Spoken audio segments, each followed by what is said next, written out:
ঘুমানোর সময় এবং ঘুম থেকে ওঠার সময় আল্লাহর স্মরণ করা অত্যন্ত সওয়াবের কাজ এবং এতে ঘুমের মধ্যেও ইবাদতের সওয়াব পাওয়া যায়। ঘুমানোর আগে আয়াতুল কুরসি পড়লে সারা রাত আল্লাহর পক্ষ থেকে একজন রক্ষক ফেরেশতা নির্ধারিত থাকে এবং শয়তান কাছে আসতে পারে না। ডান দিকে কাত হয়ে শোয়া সুন্নাত এবং স্বাস্থ্যের জন্য উপকারী।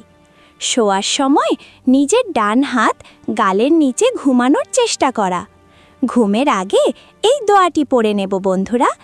আল্লাহুম্মা বিসমিকা আমুতু ওয়া আহিয়া। হে আল্লাহ, আপনার নাম নিয়েই আমি মৃত্যুবরণ করছি, ঘুমাচ্ছি এবং আপনার নাম নিয়েই জীবিত হব। আর শেষে পড়বে লা ইলাহা ইল্লাল্লাহু মুহাম্মাদুর রাসূলুল্লাহ। পরে ঘুমিয়ে যাব। এবার ঘুম থেকে ওঠার সময় বলবে আলহামদুলিল্লাহিল্লাযী আহিয়ানা বাদামা আমাতানা ওয়া ইলাইহিন নুশুরু।